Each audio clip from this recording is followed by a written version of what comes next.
Bawang. Berapa kalau 1.000? Dapat satu. 1.000 satu. bawang saya. Sama 1.001. Sama bawang sama berapa itu 1.000 kan? 1.001.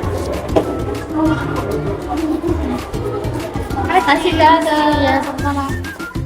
Wewe, lihat ke bawahnya. Apa lagi? Kecil sekali, wewe. Waktu SMP besar. Tapi sekarang dia teba-teba kakak saya. Iya, waktu SMP saja begitu besar, Jit. Dede, makan seko saja. Kalau mau aku murah perikatanku sendiri. Yuk, mami juga masuk bel. Makan cepat. Bri, dengar apa yang mereka bilang di depan? Oh, ini yang namanya Nabilang Miss. Apa yang Nabilang Miss? Inflasi. Apa hubungannya bakwan sama inflasi? Ini masuk nih, nanti bisa jelaskan. Oh, oke. Ini beras astaga. Astaga, sisa sedikit. Vila, pergi dulu beli beras Ih, Mama, nanti Pito bikin TikTok Pak dulu. Ngapa? Pergi dulu beli beras, nanti ku makan. Pergi mi dulu itu nak, marah nanti mama. Iya paling Mak, di mana uang? Itu di situ uangnya. Ambil kau 20.000 di situ uang, ku pakai beli beras. Berapa kilo ini mau dibeli, Mak? 2 kilo lah, mau ku pakai berapa? Ya minimal 10 kilo lah, Mak. Dede, mau ku kasih makan orang satu RT. Ah, sudah itu Mak, jangan marah-marah, cepat nanti tua. Mak, ini berasnya. Kenapa ringan sekali nih kantongan nih? Ini lagi uang 5.000, kenapa ada? Nah, ini harga beras, Mak. Masa? Jangan-jangan itu 5.000 yang kau pakai pergi belanja. Terus ini beras bukan Kiting Jamal kau pergi beli. Bias kagak Mama, tadi Miki Deng Jamal. Betul kok ini, ku telepon Ting Jamal. Iya, telepon Miki. Mana lagi nomornya Ting Jamal sini? Oh ini. Halo Deng. Iya Bu, kenapa Ki? Deng, ada gak tadi aku ke situ beli berasmu? Oh iya, ada anak tadi kesini beli beras. Mau jak tanya. Nah ini harga berasmu 15.000 per kilo. Iya, memang naik nih harga beras Bu. Astaga, minggu lalu nggak segitu harga berasmu. Iya, dari sananya memang naik harga beras, makanya kasih naik juga Bu, biar ada untung tuh kesian. Dede, oke mi Palina, makasih Deng. Iya Bu, sama-sama. Mak, betul nih kata naik, betul nih harganya beras jadi 15.000 1 kilo? Iyo, kenapa gitu harga berasnya terus harganya? Pasti gara-gara inflasi. Apa lagi itu inflasi? Depresi ji mamamu tahu kalau naik terus harga beras. Bias kagak Mama, ndak kita tahu apa itu inflasi. Apa lagi itu inflasi? Nah, kau tahu mamamu ini lulusan tata boga, kau tanya lagi itu apa itu inflasi? Mending kita nonton ini Mak, biar kita tahu apa itu inflasi. Oh ya, apa lagi itu? Oh sudah mi, aduh masa marah-marah ya bapakmu. Aduh, kenapa ini beras naik terus harganya? Pusing mak saya. Mama Vila, sore mina masih marah-marah, Ki. Mama Eca. Bapaknya Sila. Bapak ini cak. Duduk. Iya. Lihat Bu TV sana, kalau sudah kumpul, mau gosip nih. Iya le. Ini Mama Eca, harga beras naik-naik. Emang tidak marah-marah Ki. Uang biasanya aku pakai beli bedak tuh habis aku pakai beli beras. Iya, Mama Vila. Perkaja tadi beli beras 15.000 juga harganya. Padahal Mama Eca waktu muda itu kalau diingat-ingat harga beras masih 2.000, 3.000 sekarang bikin pusing masalah. Misi, Ya. Deng, ada beras tak? Iya ada. Oh, berapa di beras 1 liter? 2.500. Oh, kasih kapalnya 1 liter. Oh iya. Perkaja tadi beli beras 15.000. Apakah maunya di pemerintah? Apa-apa negasnya harganya? Tapi tadi dia bilang Vila sama saya, itu karena inflasi. Apalagi itu inflasi Mama Vila? Makanya itu, aku tahu juga. Tapi ada Vila tadi kirimkan ke video. Daripada kepo Mama Vila, lebih baik kita nonton tuh video yang dikirimkan ke Vila. Iya di, ada yang kirimkan ke saya. Mana itu video? Nih, ini Mama Eca.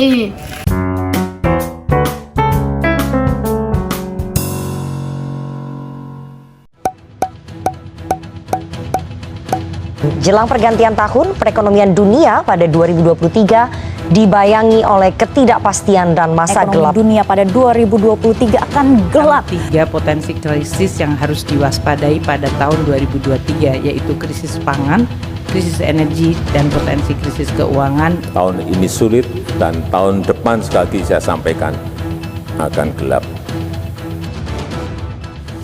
Mungkin beberapa dari kita sudah tidak asing lagi dengan berita yang beredar bahwa tahun 2003 akan dikatakan sebagai tahun yang gelap. Bukan gelap yang ini, dikatakan tahun yang gelap karena terjadi ketidakpastian dalam hal perekonomian yang berujung pada resesi atau tidak bertumbuhnya ekonomi selama 2 kuartal berturut-turut. Teman-teman tahu nggak? Salah satu penyebab dari resesi sendiri adalah inflasi yang tinggi. Oh, ini nih Palena yang kulihat di TikTok Nah bilang Bu Menteri Keuangan tuh katanya Indonesia bakal gelap. Nah bingung Kak, gelap apa ini maksud? Ternyata gelap itu Pale. Kukira saya gelap mati lampu satu Indonesia. Apa dia maksud? Ada masa ndak muncul di sosial media Mama Eca? Di rame bang itu. Lanjutkan coba ada lagi tuh videonya Vile. Masih Oh, penasaran iya. kok apa itu inflasi? Iya. Mana ini? Nih. Inflasi secara teori adalah kenaikan harga barang dan jasa yang terjadi secara umum dan berlangsung terus-menerus. Inflasi secara teori merupakan kenaikan harga barang secara umum dan berlangsung terus-menerus. Yang dimaksud kenaikan harga di sini yaitu terjadi perubahan harga dari murah ke mahal. Sedangkan yang dimaksud secara umum di sini yaitu kenaikan harga satu barang yang mempengaruhi secara keseluruhan. Untuk lebih mudah memahami, mari kita lihat analogi berikut ini. Kita ambil salah satu contoh barangnya yaitu BBM yang sedang mengalami kenaikan harga. Ada suatu ekspedisi yang mengangkut beras ke pusat niaga atau pasar. Sebagai pihak ekspedisi, dalam memindahkan barang dari satu tempat ke tempat lain membutuhkan BBM sebagai bahan bakar kendaraannya. Karena harga BBM sedang naik, hal tersebut berdampak pada naiknya biaya ongkos kirim barang atau beras yang diangkut oleh pihak ekspedisi demi menutupi biaya kenaikan BBM. Alhasil, karena ongkir barang naik, distributor akan menaikkan harga barangnya untuk menutupi biaya ongkir yang naik. Kenaikan harga barang di pasar akan mengakibatkan masyarakat atau RTK mengeluarkan biaya lebih untuk suatu barang atau beras. Kita asumsikan, RTK ini berprofesi sebagai driver ojek yang juga konsumen BBM. Maka, demi menutupi harga BBM serta harga beras yang naik, ia harus menaikkan tarif ojeknya untuk menutupi biaya yang ada. Inilah yang disebut sebagai secara umum atau berdampak secara keseluruhan.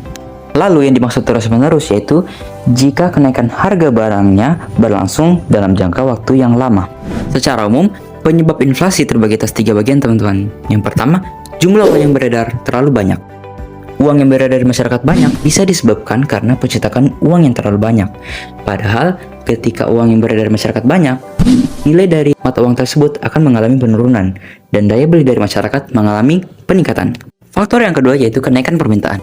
Dikarenakan uang yang beredar dari masyarakat banyak sehingga daya belinya terus meningkat, maka berdampak pada permintaan masyarakat akan suatu barang. Karena barang yang tersedia terbatas, contohnya barang pokok, yang mau nggak mau, orang-orang akan rela membeli dengan harga berapapun. Dan itu menyebabkan permintaannya terus mengalami kenaikan, dan berujung kenaikan harga barang tersebut. Dan faktor yang ketiga yaitu kenaikan biaya produksi. Hal ini bisa terjadi karena beberapa faktor, misalnya gagal panen, perang, bencana alam, dan lain-lain, yang berdampak pada jumlah barang hasil produksi semakin berkurang dan menyebabkan harga barang tersebut mengalami kenaikan. Dan terjadilah inflasi. Sadar nggak sadar, sebenarnya kita sudah mengalami yang namanya dampak inflasi, teman-teman. Misalkan kita mempunyai uang 30.000, di tahun 2003 harga beras 3.000 per kilo. Dengan 30.000 kita bisa mendapat 10 kilo. Di tahun 2007 harga beras 5.000 per kilo. Dengan 30.000 kita bisa mendapat 6 kilo. Di tahun 2015 harga beras 10.000 per kilo. Dengan 30.000 kita bisa mendapat 3 kilo. Nah, di tahun 2023 harga beras mencapai 15.000 per kilo. Dengan 30.000 kita hanya bisa mendapat 2 kilo beras saja. Jadi, fenomena harga barang naik dari waktu ke waktu jadi hal biasa yang kita rasakan. Jadi, inflasi itu adalah suatu hal yang wajar dan akan terus terjadi. Tapi teman-teman tahu nggak, kalau inflasi bisa berdampak buruk bagi suatu negara, salah satunya mengalami kebangkrutan. Contoh negara yang mengalami kebangkrutan karena inflasi yaitu Venezuela.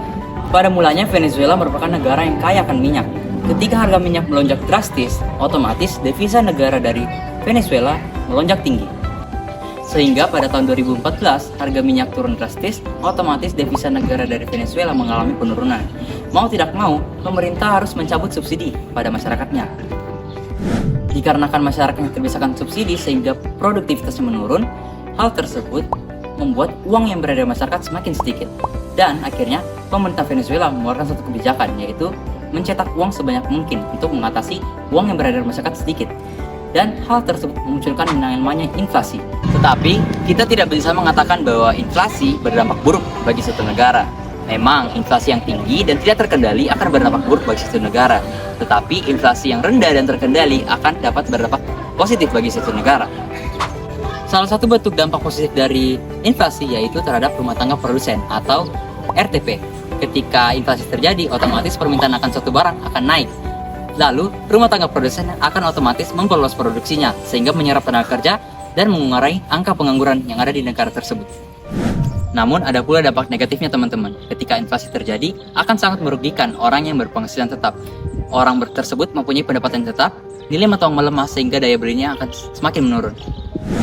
Adapun beberapa kebijakan yang diberikan oleh pemerintah dalam mengatasi inflasi, yaitu menaikkan suku bunga bank, tidak mencetak uang berlebihan, dan operasi pasar terbuka. Kita ambil salah satu contohnya, yaitu menaikkan suku bunga bank. Ketika uang yang berada di masyarakat banyak, Bank Sentral akan menaikkan suku bunga bank yang bertujuan untuk menarik minat masyarakat untuk menabung. Otomatis, uang yang berada di masyarakat akan semakin berkurang. Itu merupakan beberapa kebijakan yang dilakukan oleh pemerintah dalam mengatasi uang yang beredar di masyarakat. Untuk masyarakat berpenghasilan tetap, mari kita belajar untuk terus menambah penghasilan kita dengan melakukan kerja sampingan agar penghasilan kita terus bertambah dan daya beli kita terus meningkat. Ada beberapa hal yang dapat kita lakukan untuk menumbuhkan uang yang kita punya saat ini. Yang pertama, investasi di emas. Karena emas merupakan salah satu investasi yang tidak dapat tergerus oleh inflasi. Yang kedua, deposito di bank.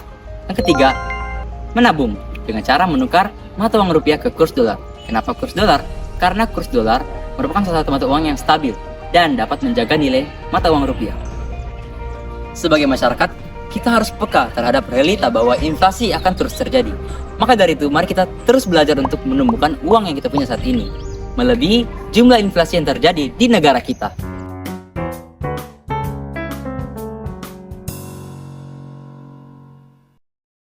Tahu paling itu paling astaga itu paling harganya naik tuh. Nggak bisa juga salahkan pemerintah. Kemarin pakai isi bensin di Pertamina naik harganya. Kira sih di pemerintah tuh mau cepat-cepat kaya, ternyata harga subsidi juga balik. Makanya itu di video nak bilang jangan tongki juga selalu mental subsidi. Karena kalau habis nanti uang kas negara, kita tuh yang kena, Bi. Baru kita tahu kan itu di video, ada yang bilang kan solusi inflasi bede. Tanya bede itu investasi maski. Bagus itu, ada bagus deh buat tambah-tambah di jari. Kosong. Ke bapaknya tuh bilang apa? Jadi belikan kak dulu cincin nih, cincin emas, jadi kan investasi tuh. Simpan iya, daripada ini kosong sekali tangan nih.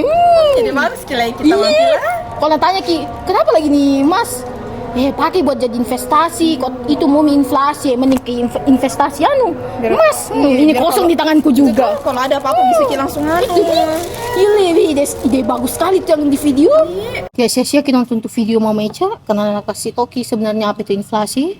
Iya, untung tuh ada Villa kirimkan kita video. Iya, Udah sia-sia tahu kita kasih sekolah itu di mana kita kasih sekolah Villa? Saya kasih sekolah dia nih, sekolah Lentera Harapan Palopo. Oh, sekolah Kristen yang dekat gedung YPKT itu. Kenapa kita tahu ini? Astaga, nah tempat ada resepsi sama bapaknya itu nah. Bina tahu. Astaga, kita undang kan. Kita ingat itu saya ndak ingat Bibi. Sudah saya ingat. Astaga ingat. Ini juga Mama Villa, Pak. Mau masuk SMA mana belum tahu mau dikasih masuk di mana. Itu Mi, kasih masuk saya sama Villa. Oh, info kan nanti kalau ada anunya di pendaftarannya. Ada Mi, buka Mi. Iya balik, pulang nggak balik dulu kasih Eca. Iya, Pi Ki kasih tau Pak, ayo pulang Ki, belum di kamar saya ini. Oh iya. Bapak Villa, mau dulu lah. Oh iya, hati-hati gini.